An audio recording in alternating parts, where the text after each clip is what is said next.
Doctor और nurse पर हमला, स्वास्थ्य कर्मचारियों में आक्रोश। नमस्कार, मैं हूं कोमल गुप्ता और आप देख रहे हैं खबरें पूर्वांचल न्यूज। नालासोपारा क्षेत्र में एक चिंताजनक घटना सामने आई है, जहां एक मरीज के परिजनों द्वारा अस्पताल में ड्यूटी कर रहे डॉक्टर और नर्स के साथ धक्का मुक्की और मारपीट की गई। यह घटना वसई विरार महानगर पालिका के तुलिंज स्थित अस्पताल में रात करीब 9 बजे घटी। जानकारी के अनुसार जब डॉक्टर और नर्स मरीज का इलाज कर रहे थे, तब उन्होंने मरीज के परिजनों से बाहर प्रतीक्षा करने का अनुरोध किया।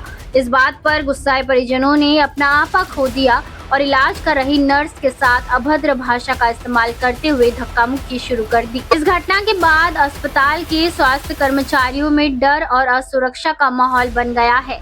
घटना के विरोध में आज यानी कि 28 अप्रैल 2026 के सुबह सभी स्वास्थ्य कर्मियों ने काली पट्टी बांधकर अपना विरोध दर्शाया और दोषियों के खिलाफ सख्त कार्रवाई की मांग की। पुलिस ने इस मामले में आरोपियों के खिलाफ सरकारी कार्य में बाधा डालने और अन्य संबंधित धाराओं के तहत नालासोपारा पूर्व के तुलिंज पुलिस स्टेशन में भारतीय न्याय संहिता की धारा 132, 121 का 1, 351 का 2, 352, 3 का 5, 324 का 4 एवं महाराष्ट्र वैद्यकीय सेवा व्यक्ति और वैद्यकीय सेवा संस्था हिंसक कृत्य और मालमत्ता की हानि अधिनियम 2010 के तहत धारा 4 के तहत मामला पंजीकृत किया गया है। आइए देखिए इस विषय पर तुलिंज अस्पताल के वैद्यकीय स्टाफ और नगर सेवक नीलेश देशमुख ने क्या कुछ कहा। वसई विरार महानगरपालिकेच्या विजयनगर तुलिंज रुग्णालयाचे नर्सिंग स्टाफ, डॉक्टर्स आणि इतर सर्व कर्मचारी यांच्या वतीने इथे एक निषेध म्हणून व्यक्त करण्यासाठी उभे आहोत। काल रात्री कर्तव्यावर उपस्थित डॉक्टर आणि नर्सिंग स्टाफ यांच्यावर रुग्णाचे नातेवाईक यांनी मारहाण केलं, शिवीगाळ केली आणि पोलीस स्टेशनमध्ये सुद्धा आमच्या स्टाफवर त्यांनी मारहाण केली। तरी ही बाब अत्यंत गंभीर आहे आणि याचा आम्ही तीव्र निषेध व्यक्त करतो।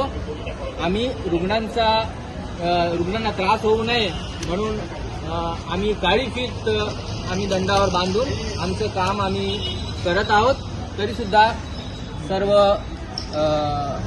नागरिकांनी आम्हाला सहकार्य करावे आणि पुढे अशी घटना होऊ नये म्हणून प्रशासनास विनंती आहे की त्यांनी देखील सिक्युरिटी संदर्भात योग्य ती व्यवस्था करावी, ही नम्र विनंती। काल रात्री रुग्णालयात नर्सेस आणि डॉक्टरांवरती रुग्णांच्या नातेवाईकांनी मोठ्या प्रमाणात मारहाण व शिवीगाळी केलेली आहे आणि त्याच्यासाठी पोलीस स्टेशनला गेले असता पोलिसांनी देखील त्याच्यावरती काही कारवाई न करण्याची हे घेतलेली आहे। तरी पण सगळ्यांना विनंती केल्यानंतर कारवाई केलेली आहे, परंतु वारंवार असे घडल्यास त्यासाठी जबाबदार कोण? तर प्रशासनाने ह्यासाठी योग्य ती कारवाई करावी व आम्हाला प्रोटेक्शन द्यावे, ही विनंती। मी इथे वसई विरार महानगरपालिकेत तुलिंज येथे ॲज अ GNM म्हणून काम करते, पण आम्ही नाईट ड्युटी करतो त्यावेळेस आम्ही इथे सुरक्षित नाही आहोत।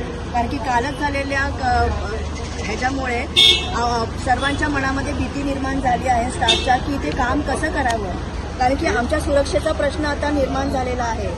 तर त्यामुळे कुणीही येऊन आम्हाला शिवीगाळ करणं, मारहाण करणं हे चुकीचं आहे आणि त्यामध्ये पोलिसही काही ॲक्शन घेत नाहीत।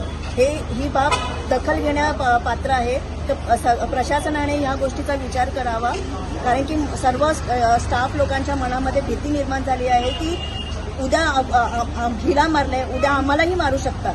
त्याच्यामुळे सगळेजण विचार करतात की काय करावं, त्यासाठी प्रशासनाने आमची दखल घ्यावी, ही आमची विनंती आहे। काल रात्री मला साधारण 1 वाजता आमच्या ज्या तुलिंज हॉस्पिटलच्या मुख्य डॉक्टर आहेत कविता जगडा, त्यांचा फोन आला आणि त्यांनी मला सदर झालेल्या घटनेसंदर्भात मला माहिती दिली। ती माहिती दिल्यानंतर त्यावेळेला पोलीस स्टेशनला गुन्हा नोंद झाला। दुसऱ्या दिवशी सकाळी आम्ही सगळे गेले, हॉस्पिटलला भेट दिली। हॉस्पिटलला भेट दिल्यानंतर आम्ही पोलीस स्टेशनला गेले, त्या ठिकाणचे सिनियर PI जाधव साहेब यांना भेटलो आणि जे दोषी होते, ज्यांनी हा भ्याड हल्ला केला होता डॉक्टर आणि आपल्या कर्मचाऱ्यावर, त्यांच्यावर कडक कारवाई करण्याची त्यांना आम्ही मागणी केली। खरं म्हणजे जे डॉक्टर असतील किंवा ज्या आपल्या नर्स असतील, त्या ठिकाणी काम करणारे इतर कर्मचारी असतील, हे आपल्यासाठी काम करत असतात आणि हे दिवस असो किंवा रात्र असो आपले कर्तव्य बजावत असतात। पण अशा ठिकाणी काही त्यांच्याबद्दलही तक्रार असू शकतील, पण त्या कायदेशीर मार्गाने आपण त्या महानगरपालिकेच्या अधिकाऱ्यापर्यंत पोहोचवल्या पाहिजेत. पण आपण अशा प्रकारे जर त्यांच्यावर मारहाण किंवा त्यांच्यावर जर हल्ला करणार असाल आणि कायद्याला जर हे करणार असाल तर ते अत्यंत चुकीचं आहे. आणि त्याच्यामुळे येणाऱ्या काळात अशा प्रकारची सुविधा पुरवताना महानगरपालिकेला भविष्यात अडचण होऊ शकते किंवा चांगले डॉक्टर, प्रशिक्षित डॉक्टर आपल्या महापालिकेच्या हॉस्पिटलमध्ये उपलब्ध होण्यास आपल्याला अडचण निर्माण होऊ शकते.